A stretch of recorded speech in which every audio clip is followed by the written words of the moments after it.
प्यारे बच्चों, आप सभी का हमारे चैनल पे बहुत बहुत स्वागत है। जितने भी विद्यार्थी क्लास 10th में हैं और 11 मार्च को सामाजिक विज्ञान का पेपर देने वाले हैं, तो मेरे प्यारे बच्चों सामाजिक विज्ञान का एक वायरल मॉडल पेपर लेकर के आ चुके हैं। बिल्कुल ये वायरल पेपर है और बच्चों 70 में 68 नंबर स्कोर करना चाहते हैं तो इस वायरल पेपर का सोल्यूशन एंड तक देख लीजिए। 70 में 68 लाने से कोई माई का लाल रोक नहीं सकता है। और बच्चों इस बार बिल्कुल ऐसा ही पेपर आप सभी को सामाजिक विज्ञान के पेपर में देखने को मिल जाएगा। और बच्चों जैसे ही आपका पेपर मिलेगा, सबसे पहले आपको करना क्या है, अपना यहाँ पे रोल नंबर, अनुक्रमांक और अपना यहाँ पे नाम वगैरह फिलअप करना है। और इस पूरे पेपर को सॉल्व करने के लिए आपके पास टोटल टाइमिंग होता है 3 घंटे 15 मिनट। 70 नंबर का मेरे प्यारे बच्चों नंबर मिलता है, पूर्णांक मिलता है और 70 में 68 नंबर यहाँ पे स्कोर कर जाओगे। बस केवल आप लोग इस पूरे वायरल पेपर का सलूशन पूरा एंड तक देख लो।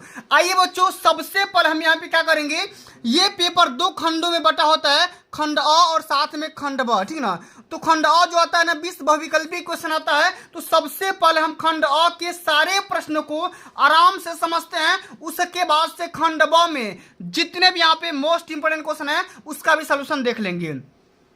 हमारा सबसे पहला क्वेश्चन क्या पूछा गया है कि निम्नलिखित नेताओं में से किसने एक गुप्त संगठन यंग इटली बनाया था। 4 ऑप्शन दिया गया है, विक्टर इमैनुअल सेकेंड यानी कि द्वितीय, जुसेपे मैत्सनी, काउंट काउर या जुसेपे गैरिबाल्डी। तो बच्चों देखो यहाँ पे सबसे इंपॉर्टेंट क्वेश्चन क्या पूछा गया है कि यंग इटली किसके द्वारा बनाया गया था। तो जुसेपे मैत्सनी, इस क्वेश्चन का सेकेंड ऑप्शन यहाँ पे बिल्कुल राइट आंसर हो जाएगा। और इसको अब की बार छाप करके चले जाना क्योंकि 70 में 68 नंबर यही सब पक्का होने वाला है, ठीक है ना। चलो अगला क्वेश्चन क्या बोल रहा है कि निम्नलिखित में से किसे सम्राट घोषित किया गया था और कब का। 1871 में जर्मनी का प्रथम सम्राट। तो 1871 ईस्वी में जर्मनी का जो सबसे पहला राजा मतलब कि सम्राट किसको घोषित किया गया था।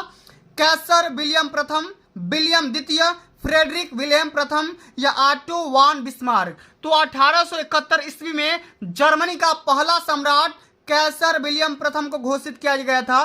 पहला ऑप्शन यहाँ पे बिल्कुल राइट आंसर हो जाएगा। सारे क्वेश्चन इंपोर्टेंट है, सभी क्वेश्चन को देख करके चले जाते हैं। 70 में 68 पक्का मिलेगा। अगला क्वेश्चन बोल रहा है कि 1789 ईस्वी में फ्रांस में किस प्रकार का शासन था। सीमित राजतंत्र, कुलीन तंत्र, असीमित राजतंत्र या लोकतंत्र। तो असीमित यहाँ पे राजतंत्र हो जाएगा, यानी कि ऑप्शन नंबर यहाँ पे सेकेंड बिल्कुल यहाँ पे राइट आंसर हो जाएगा, ठीक ना। चलिए अगला क्वेश्चन बोल रहा है कि ब्रिटेन में कार्न कानून समाप्त करने का क्या कारण था। कार्न कानून समाप्त करने का रीजन क्या था, क्या वजह था कि कार्न कानून को समाप्त किया गया था। इसका राइट आंसर क्या होगा। तो जनसंख्या में वृद्धि, कृषि उत्पादों में अधिकता, कार्न आयात पे नियंत्रण या उद्योगपतियों एवं शहरी लोगों का विरोध। तो मेरे प्यारे बच्चों इस क्वेश्चन का राइट आंसर हो जाएगा कि कृषि उत्पादों में अधिकता हो गई थी, इस वजह से कार्न कानून को समाप्त कर दिया गया था, ठीक है। अगला क्वेश्चन क्या है, जरा ध्यान से समझिएगा कि 1944 में ब्रिटेन वुड्स सम्मेलन कहां पर आयोजित किया गया था। ब्रिटेन में, अमेरिका में, फ्रांस में या भारत में। तो ब्रेटन वुड्स सम्मेलन ये जो संस्थान है यह कहां पे है, अमेरिका में है। कहां पे है, अमेरिका में है। सेकेंड ऑप्शन यहाँ पे बिल्कुल राइट आंसर होगा, ठीक है ना। सारे क्वेश्चन को इस बार तैयार करके जाना है और 70 में 68 पक्का स्कोर करेंगे। अगला क्वेश्चन क्या है कि निम्नलिखित में से कौन सा विषय संघ सूची में है। प्रतिरक्षा, कृषि, ठीक है ना। अगला ऑप्शन है शिक्षा या व्यापार, ठीक ना। तो संघ सूची में किसको शामिल किया गया है, तो प्रतिरक्षा को। किसको, प्रतिरक्षा, मतलब कि यहाँ पे पहला ऑप्शन यहाँ पे बिल्कुल राइट आंसर यहाँ पे हो जाएगा, ठीक है। चलो आगे देख लेते हैं कि श्रीलंका में कौन सा बहुसंख्यक वर्ग है। तमिल, ईसाई, सिंहली या मुस्लिम। तो श्रीलंका में कौन सी जाति सबसे ज्यादा मात्रा में पाई जाती है, तो सिंहली। कौन सी, सिंहली सबसे ज्यादा मात्रा में पाई जाती है, यानी कि सी ऑप्शन यहाँ पे राइट आंसर हो जाएगा। अगला क्वेश्चन क्या बोल रहा है कि निम्नलिखित देशों में कहां पर संघात्मक शासन व्यवस्था नहीं है। कहां पे शासन व्यवस्था नहीं है, बहुत ही इंपॉर्टेंट क्वेश्चन है, कई बार पेपर में आ चुका है, इसको तैयार करके जाना है। कहां पे संघात्मक शासन व्यवस्था नहीं है, बताओ। भारत में तो है, बेल्जियम में भी है, संयुक्त राज्य अमेरिका में भी है, लेकिन श्रीलंका में संघात्मक शासन व्यवस्था नहीं है। यहां पर भैया एकात्मक शासन व्यवस्था है। कौन सा, एकात्मक शासन व्यवस्था है, ठीक है ना। अगला क्वेश्चन क्या बोला गया है कि महात्मा गांधी का विचार क्या था। धर्म को कभी भी राजनीति से अलग नहीं किया जा सकता था। धर्म का राजनीति से कोई संबंध नहीं है, धर्म और राजनीति अलग अलग है या इनमें से कोई नहीं। तो महात्मा गांधी का यही विचार था कि धर्म और राजनीति ये दो अलग अलग क्षेत्र के यहाँ पे बात है, ठीक है ना। तो सी ऑप्शन यहाँ पे बिल्कुल राइट आंसर यहाँ पे हो जाएगा। अगला क्वेश्चन बोल रहा है कि निम्नलिखित में से कौन सा लोकतंत्र से संबंधित है, ठीक ना। लोकतंत्र से कौन सा संबंधित है आपको बताना है। पारदर्शी शासन, वैध शासन, उत्तरदायी शासन या इनमें से सभी। तो प्यारे बच्चों यहाँ पे जो भी आपका वैध शासन होता है ना, या पारदर्शी शासन या उत्तरदायी शासन, ये सभी लोकतंत्र के पहिए हो जाएंगे, यानी कि शब्द हो जाएंगे। तो चार ऑप्शन यहाँ पे बिल्कुल राइट आंसर हो जाएगा।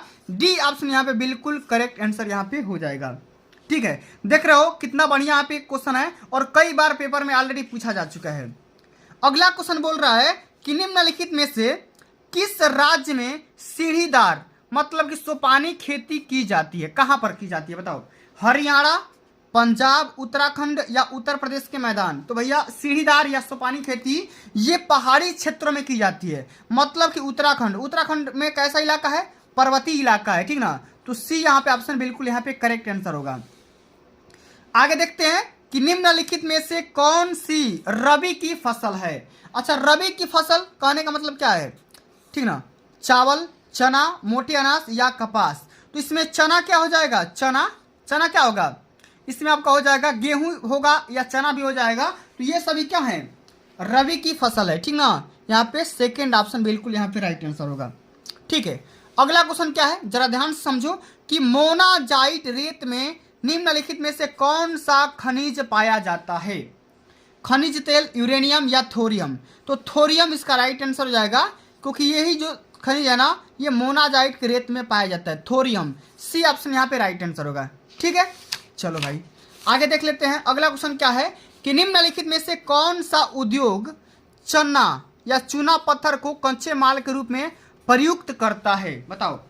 प्लास्टिक, सीमेंट, मोटर गाड़ी या एल्यूमिनियम। तो इसका राइट आंसर क्या हो जाएगा, इसका राइट आंसर होगा कौन सा चूना पत्थर को कच्चे माल के रूप में इस्तेमाल करते हैं। तो इसका राइट आंसर होगा सीमेंट। क्या हो जाएगा, सीमेंट, मतलब कि सी ऑप्शन यहाँ पे राइट आंसर होगा, ठीक है। चलो भाई आगे देखते हैं। अगला क्वेश्चन क्या है कि निम्नलिखित पड़ोसी देशों में मानव विकास के लिहाज से किस देश की स्थिति भारत से बेहतर है। इंडिया से बेहतर किसका है बताओ। पाकिस्तान, श्रीलंका, बांग्लादेश या नेपाल। तो क्या हो जाएगा, श्रीलंका यहाँ पे राइट आंसर होगा। क्या हो जाएगा, श्रीलंका, ठीक ना। चलो आगे देख लेते हैं। अगला क्वेश्चन कि निम्नलिखित में से कौन सा खनिज धात्विक है। धात्विक मतलब मेटॉलिक, धात्विक मतलब मेटल का बना होता है, ठीक ना। चलो अन्नक या अभ्रक होता है, ठीक है। साथ में लौह अयस्क, कोयला या चूना पत्थर। तो धात्विक खनिज कौन सा होगा, लौह तत्व। लोहा क्या है, मेटल है, ठीक ना। और लोहा का जो ऑक्साइड होगा ना वो भी क्या हो जाएगा, अयस्क होगा, वही क्या हो जाएगा आपका मेटालिक हो जाएगा, ठीक है ना। चलो भाई आगे देखते हैं। अगला क्वेश्चन क्या है, जरा ध्यान समझिएगा और सभी क्वेश्चन को तैयार करके जाना है, तभी जाकर के पूरे नंबर मिलेंगे, ठीक है। अगला क्वेश्चन बोल रहा है कि एक वस्तु का अधिकांशतः प्राकृतिक प्रक्रिया से उत्पन्न किसमें सम्मिलित होता है, ठीक है ना। प्राकृतिक अगर नेचर के माध्यम से प्राप्त हो रहा है उस प्रोडक्शन को क्या बोलेंगे, प्रारंभिक क्षेत्रक, द्वितीय क्षेत्रक, तृतीय क्षेत्रक या सूचना प्रौद्योगिकी क्षेत्रक। तो प्राकृतिक प्रक्रिया से मिलेगा तो हम क्या बोलेंगे, प्रारंभिक क्षेत्रक बोलेंगे, यानी कि प्राइमरी सेक्टर बोलेंगे, ठीक है ना। चलो अगला क्वेश्चन बोल रहा है कि एंथ्रासाइट का संबंध निम्नलिखित में से किस खनिज से है। एंथ्रासाइट, एंथ्रासाइट कहने का मतलब क्या हो गया, लौह अयस्क, बॉक्साइट या कोयला या सोना। तो देखो एंथ्रासाइट कहने का मतलब यहाँ पे हो गया जो भी आपका कोल मटेरियल हो गया, मतलब कोयला, ठीक है ना। जो भी आपका कोयला हो गया ये सभी क्या है, ये सभी एंथ्रासाइट से संबंधित रखने वाले खनिज तत्व हैं, ठीक है ना।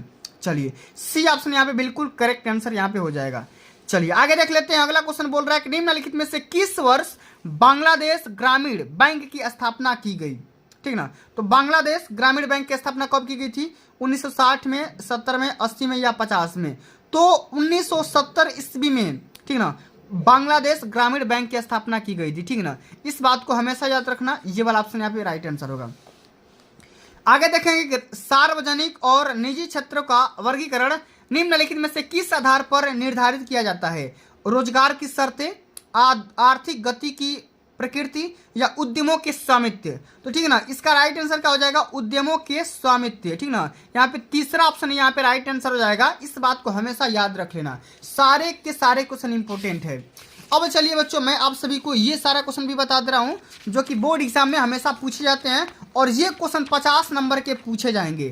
ठीक ना, जो भी आपका खंड ब होता है ना, ये सेक्शन भी जो आपका होता है, ये 50 नंबर का पूछा जाता है। तो इस वाले क्वेश्चन को भी आपको तैयार करके जाना है। ठीक ना, आराम से देख लो, क्योंकि अब की बार 70 में 68 नंबर प्राप्त करना चाहते हो तो भाई वीडियो एंड तक देखना होगा। ठीक है, तो अभी जाकर के पूरे नंबर मिलेंगे। आगे समझिएगा, क्वेश्चन बोल रहे हैं कि 18वीं शताब्दी के अंत में भारत से कपड़ा निर्यात में गिरावट क्यों आई। भारत में कपड़ा का जो भी आपका आयात निर्यात हो रहा था, इसमें गिरावट क्यों आई, और 2 कारण आपको लिखना होगा। ठीक ना, तो जब आप दोनों कारण लिख देंगे तो यहाँ पे 4 नंबर मिल जाएंगे। अगर आपको ये वाला क्वेश्चन नहीं आ रहा है तो आप नीचे वाला भी क्वेश्चन कर सकते हो, क्योंकि अथवा करके यहाँ पे क्वेश्चन दिया गया है। क्या है क्वेश्चन, 19वीं शताब्दी के दौरान अंतरराष्ट्रीय अर्थशास्त्रियों के द्वारा बताए गए किन्हीं 2 प्रवाहों को स्पष्ट करिए। ये भी क्वेश्चन 4 नंबर का है। देख सकते हो ना, या तो ऊपर वाला कीजिए या नहीं तो नीचे वाला करिए। दोनों क्वेश्चन में से किसी एक क्वेश्चन को सॉल्व करना है। अगला क्वेश्चन बोल रहा है सेकंड नंबर की, भारत में राजनीतिक क्षमता के विकेंद्रीकरण के पीछे की क्या मूल सोच थी। इसके बारे में आपको यहाँ पे सॉल्यूशन तैयार करके जाना है, और ये फिक्स है, इस बार पक्का पूछा जाएगा। ठीक है, अथवा करके दिया गया है कि भारत में केंद्र और राज्यों के बीच सत्ता के बंटवारों की किन्हीं 2 विशेषताओं के बारे में आपको चर्चा करना है, उल्लेख करना है। 4 नंबर से यहाँ से मिल जाएंगे। ठीक है, चलो आगे देख लेते हैं। अगला क्वेश्चन, एक संसाधन के रूप में मिट्टी के महत्व के उल्लेख करिए, और भारत में पाई जाने वाली किन्हीं 2 प्रकार की मिट्टी के बारे में भी वर्णन करना है। यह भी क्वेश्चन 4 नंबर का है।